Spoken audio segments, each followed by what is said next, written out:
Forget gurus. Forget anyone claiming to be an online business expert without going through the challenges of entrepreneurship themselves. The Real Money, Real Business podcast is here to prove the best insights in online business comes from your fellow online business builders. We dig into stories of entrepreneurs selling their business on the Empire Flippers marketplace so that you can learn how they made their business profitable, how they overcame obstacles, and what lessons they learned in their online journey. If you want to take your business and your knowledge to the next level, you've come to the right podcast. Let's get started. Hey everyone, welcome to the Real Money, Real Business podcast. I'm Lauren, and today we have Steph on the show, who's selling a digital product business on the Empire Flippers marketplace. Hey Steph, welcome to the show. How are you doing today? Hello, I'm doing fine. I'm glad to be here with you. Fantastic. Thank you so much for taking the time to come on the show. I'm really looking forward to talking to you and learning more about your business. But before we dive in, I'm going to give the listeners a brief summary of the business. This is a digital product business. It was created in March 2013, and it's in the digital media niche. The average revenue for the business is $7,598 per month, and it makes an average of $7,433 per month in net profit. The assets included with the business are a domain, including all site content and files, a Mojo Marketplace account, a Gumroad account, Facebook and Twitter social media accounts, as well as an email list with 5,300 subscribers. For everyone listening, you can visit empireflippers.com/marketplace and search for listing number 60910 to learn more about this business. Or you can unlock this listing to start your due diligence if you're interested in purchasing this asset. So, now that we have an overview of the business, let's hear from the seller. Steph, can you fill us in on your background in starting and running online businesses? Sure. Actually, I didn't have any real experience in creating online businesses. The project itself was like a personal project, which in less than 2 months actually became like a full-time project. So it was back in 2013 when the WordPress niche was evolving. So things picked up pretty quickly from there. Fantastic. Yeah, it was a good time to get started in WordPress. What inspired you to start creating themes in the first place? Actually, my previous job was related to web design. And although I was doing something completely different, I always had this passion for creating websites. And WordPress made things a lot more easier. Yeah, that's certainly true. Well, you've had a lot of success with this business. You've worked with it for many, many years. Why have you decided to sell the business now? Honestly, I would like to go in a different direction. I have some opportunities for creating a business in the app development based on blockchain technology. This is like a rising tech, which I want to be part of. This is pretty much similar to something like I did with WordPress. It was in the early stages, so blockchain is currently on the early stages as well, and I want to be part of it. Yeah, absolutely. It sounds like you've got some exciting times ahead of you. I wish you all the best of luck with that. As you say, it's in the early stages, so there's a lot of success to be had there. Looking back over your journey with this business, as you say, you started in 2013. It's been many years now. What would you say was your biggest win since starting the business? The biggest win, I think it was that I actually got into WordPress development quite early. So the market wasn't evolved as it is now, which it's not necessarily a good point because everybody was doing their own ideas. And these days, WordPress themes have become very evolved, and you kind of have to respect a certain standard. So 10 years ago, anyone could create a WordPress theme. The demands right now are just so high. It's pretty hard for someone to come from scratch and come with an outstanding product. Yeah, that's true. Absolutely. Yeah, so that was the biggest win for me because I started early. Any business, starting early gives you a head start. So that was definitely a big win for me. Yeah, absolutely. A big win and definitely a great advantage. On the flip side of the coin, what would you say was your biggest setback or challenge? Well, the biggest setback, again, because you start early in something that it wasn't very evolved. I mean, there are things that were not able to be created, and we were stuck in the same pattern of features that could be implemented into this type of platform, WordPress. Obviously, now the platform is very successful and has evolved to a technology very advanced. And the opportunities now are a lot greater. So things that were impossible 10 years ago now come as standard. So that was the biggest setback, because as a developer in WordPress, you had to find ways to invent things that weren't maybe working properly for users. So that was the biggest setback. The time you had to invest into creating things that were not possible, but find a way to make them possible. That was the biggest setback for me. Yeah, absolutely. WordPress, they've certainly become a lot more refined with more and more features over the past 10 years. You mentioned that there weren't as many opportunities 10 years ago as there are today.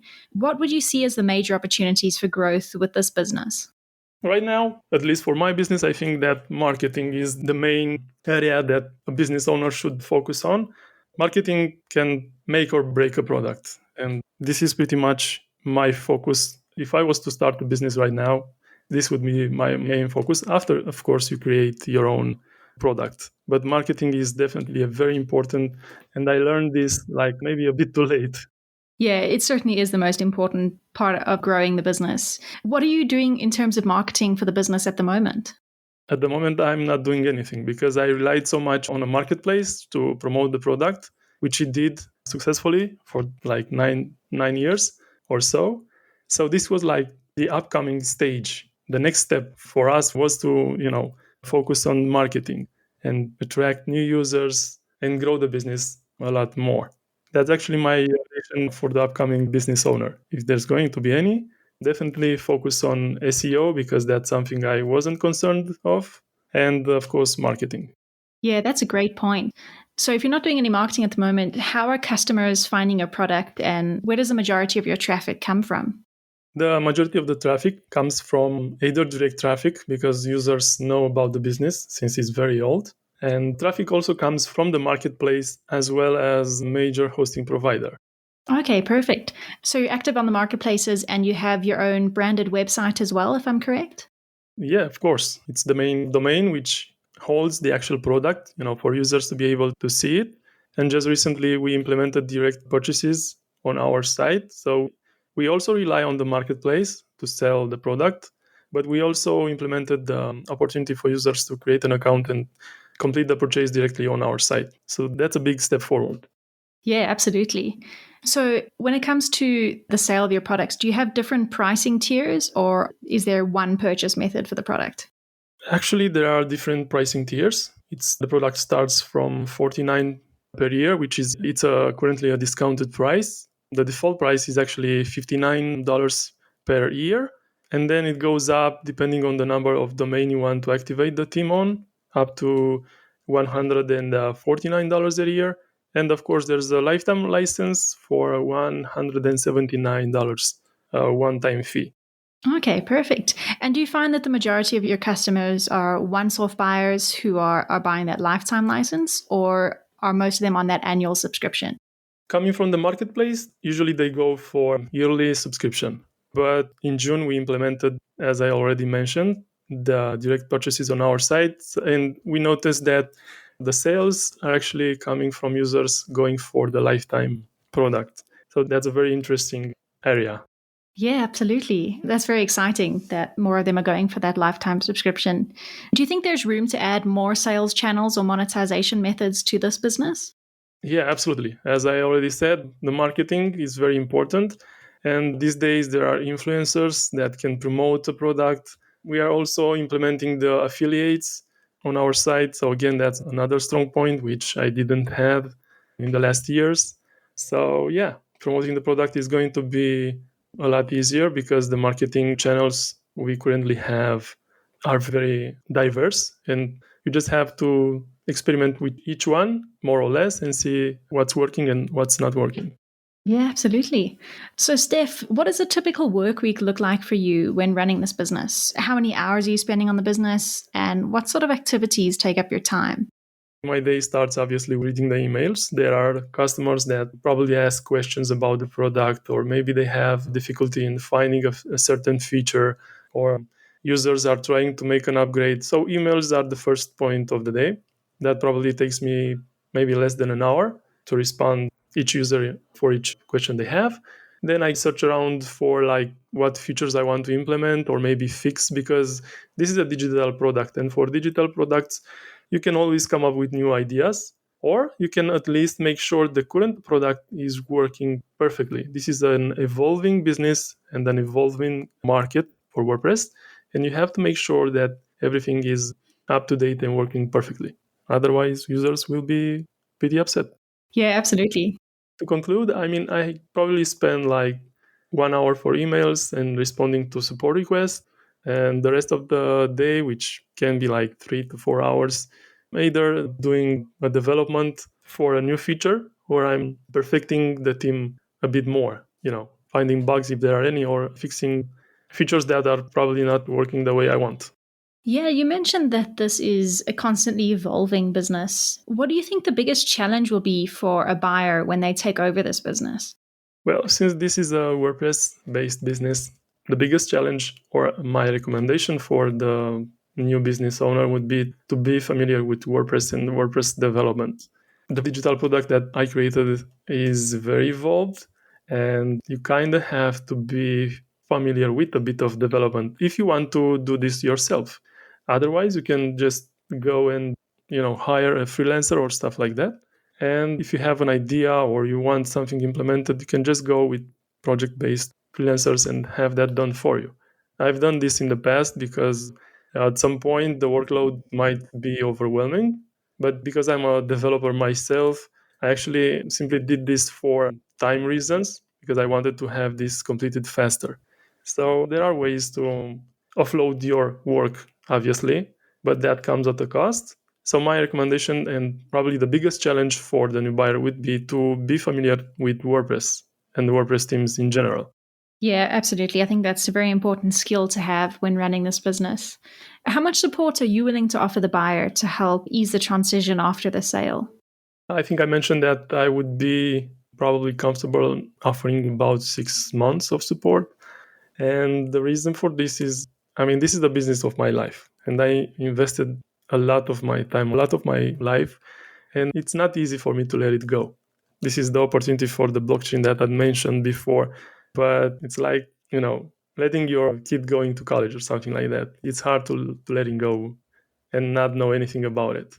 That's why I think it's important that the new business owner should have me around for as much as possible, for him and for me, so I can make peace with myself and letting the business go. Yeah, it's certainly a big step for you. And I think buyers will be very grateful for the large amount of support that you're offering them. When it comes time to negotiating the sale of the business, would you be open to something like an earn-out? Yeah, sure. That would be something that I would be interested in. Okay, fantastic. And would you commit to a non-compete agreement? Absolutely. I'm switching to blockchain, so no competition there. Okay, perfect. Well, Steph, that leads us to the final question of the interview, which is, if you had to put yourself into the shoes of a buyer, why do you think this is a business worth buying? Yeah, good question. I think that my business is worth buying because it's very stable in terms of income and it brings freedom. You're the person in charge of everything and you're doing like 1 to 5 hours work a day. And at the end of the day, you're your own boss. You have the freedom and it brings you money. How better can it get? Yeah, absolutely. Fantastic points. That freedom is hard to find anywhere else. That's the wonderful thing about owning a business like this. Do you have any other details about your business that you'd like to share with our listeners that I might have missed? I think you pretty much covered all the aspects. But if there are people interested in finding more or have questions, I'm definitely open to replying to each question in particular. So I think we're good for now. Wonderful. Well, thank you so much, Steph, for coming onto the show and giving us some more insight into you and your business. It certainly sounds like a great business, and it's been an absolute pleasure having you on the show. Excellent. It was my pleasure as well. Thank you so much for having me here. Wonderful. All right, everyone. Thanks for listening. To learn more and see if this listing has already been sold, head over to empireflippers.com/marketplace and search for listing number 60910. If you're watching this on YouTube, click the link in the description to go straight to the listing. Once you've unlocked this listing, you'll be given everything you need to know about this business. So until next time, enjoy your digital journey.